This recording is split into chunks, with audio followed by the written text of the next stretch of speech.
sur la chaîne YouTube Sophie Héroux, générateur de possibles. Aujourd'hui, j'ai l'immense plaisir de vous présenter Olivier Merzin, qui est le spécialiste de la négociation commerciale et plus particulièrement de la négociation et de la diplomatie. La diplomatie, ça consiste en quoi quand on est dans le cadre d'une négociation ? Alors, c'est une très bonne question. La différence entre négociation et diplomatie est très ténue, puisque en fait, une diplomatie, c'est ni plus ni moins une négociation, mais qui est peut-être un peu extrême, puisque en fait, l'idée, c'est véritablement donc de trouver une solution, comment on peut appeler ça, une solution qui va être elle-même acceptable par les deux parties. Et puisque l'objectif, c'est véritablement donc d'aboutir à quelque chose qui, on ne peut pas se permettre de rien obtenir de part et d'autre. Donc il va falloir trouver des compromis.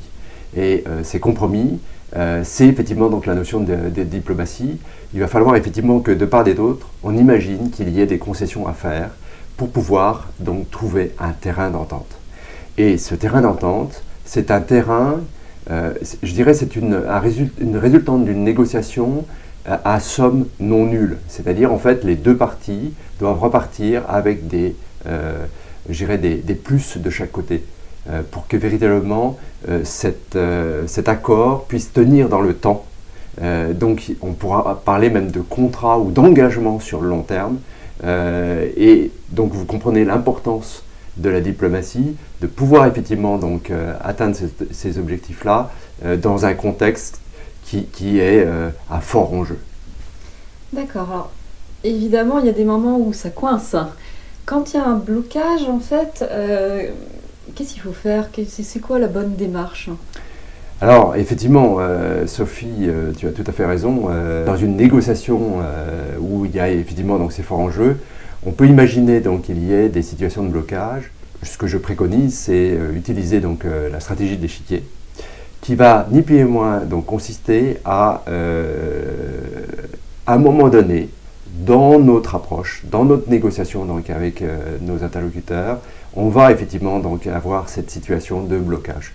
Et ce blocage, plutôt que de le considérer comme quelque chose de négatif, on va le considérer comme quelque chose de positif, sur lequel on va même rebondir. C'est-à-dire que le blocage permet aux deux parties de dire « stop, on ne va pas plus loin, je vous ai donné des arguments, vous m'avez donné des arguments, ok, on va réfléchir chez nous, hein, on revient, alors ça peut se faire tout de suite, hein, laissez-moi donc un quart d'heure, je vais téléphoner donc à mon patron, à mon aide de camp ou je sais pas quoi, mais en tout cas on va effectivement donc utiliser ce temps-là pour repartir encore de façon plus forte. D'accord, donc quelque part une forme de gestion du silence. Et la possibilité donc, pour les deux parties de réfléchir et de pouvoir effectivement donc, repartir avec peut-être des objectifs différents et des arguments différents. D'accord. Quand on est dans une négociation difficile, est-ce que tu as 3 conseils à proposer pour que ça se passe, enfin pour aller vers de la réussite et puis que ça se passe au mieux, même émotionnellement d'ailleurs, voilà, faire en sorte que tout se passe bien. Oui, alors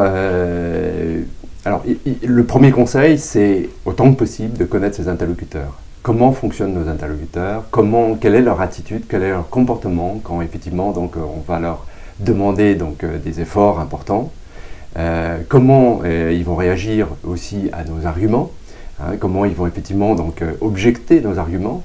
Et plus vous allez effectivement donc, imaginer ça, vous allez même visualiser, hein, vous allez imaginer ce qui va se passer lors de la négociation.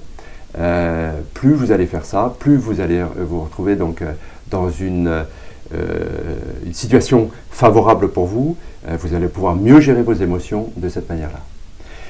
Deuxième conseil que je donnerais, c'est que moi c'est ce que j'appelle la stratégie d'échiquier, c'est-à-dire en fait on va ni plus ni moins y aller progressivement. C'est-à-dire en fait quand on a plusieurs points à négocier, on va commencer plutôt par un point donc facile que ça soit donc facile pour notre interlocuteur en face de nous ou pour soi-même, quelque chose que l'on peut lâcher même, on peut faire dès le départ d'ailleurs une concession, si on voit que ça peut être difficile. On va effectivement donc valoriser ce que l'on va donner à l'autre. Il y en a même qui vont jusqu'à imaginer un point, une clause de notre futur contrat comme quelque chose de pas réellement existant, mais qui peut être important pour notre interlocuteur. Et de faire cette concession dès le départ, pour effectivement donc pour mettre en bonne condition notre interlocuteur. Et cette stratégie d'échiquier, ça va consister donc à y aller crescendo.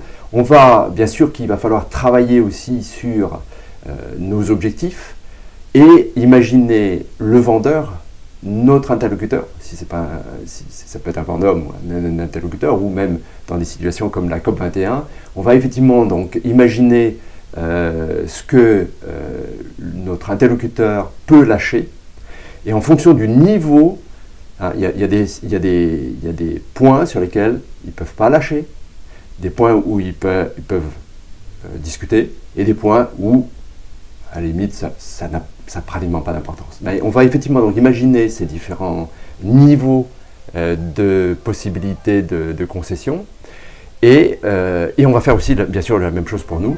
Et par rapport à ça, donc sur un échiquier, on va positionner donc les différents points avec une matrice 1, 2, 3, 1, 2, 3, en fonction du niveau de ce que l'on peut faire comme concession. Et on va effectivement donc y aller par étapes, comme ça, sur l'échiquier.